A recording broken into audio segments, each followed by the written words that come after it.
Guys, good afternoon. Swimming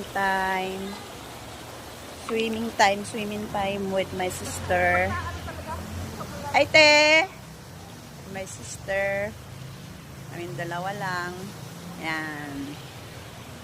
Less stress guys. Oh, dito kami sa Cavite. Dito ako sa Cavite sa aking kapatid. Swimming kami sa kanilang tirahan. Yan.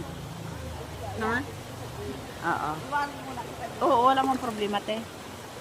Wala man kukuha sa akin dito. Sabi ko walang kukuha sa akin dito.